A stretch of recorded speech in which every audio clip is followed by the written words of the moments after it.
In 2016, a little movie called Suicide Squad was released by DC and Warner Brothers, and by all counts, this film was a success.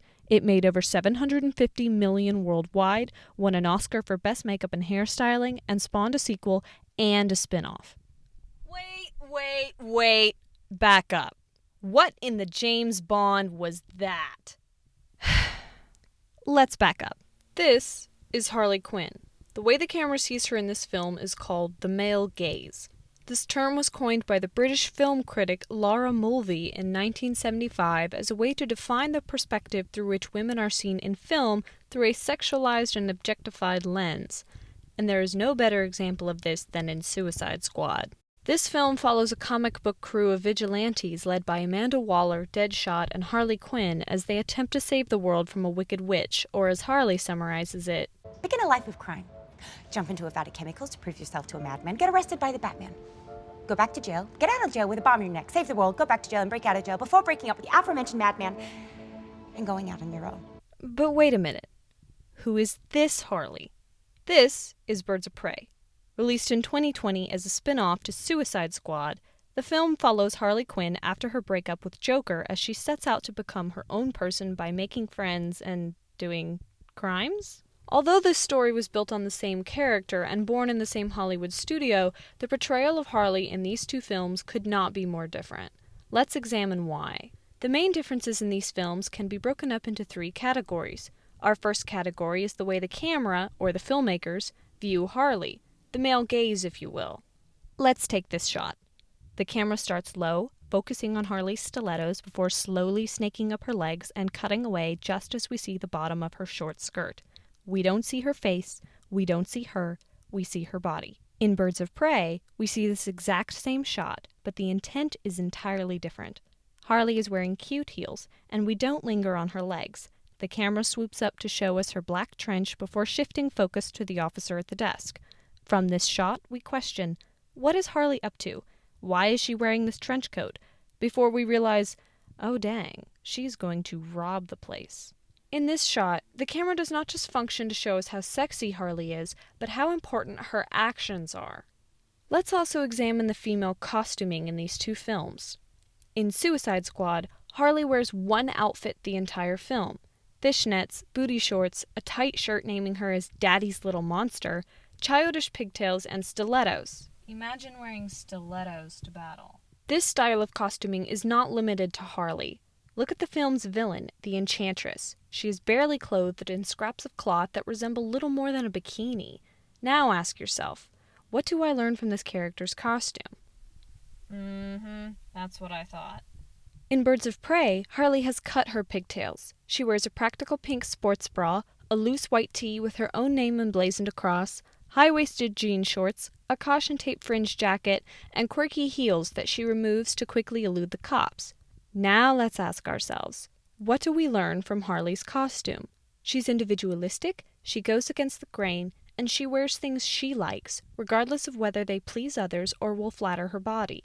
Let's also note her roller skates, seemingly impractical fighting footwear at first, before turning out to be a useful advantage. The other women in this film are also dressed for their own comfort, and none are sexualized. I honestly had trouble finding decent clips of their outfits in this film because so little attention is given to them. All the focus is on them as a character. Lastly, let's discuss some bits of deprecating dialogue. Why is it always a knife fight every single time you open your mouth? You know, outside, you're amazing. But inside, you're ugly. I gotta work on my cardio. Harley, why don't you stop acting like a drunken stripper? Get up there, smack on her ass, tell her knock this shit off. The way the men talk to and about women in this film is purely objectifying. Even the way Harley talks about herself betrays a lack of self-worth. In dialogue, women are constantly portrayed as a joke, a punchline.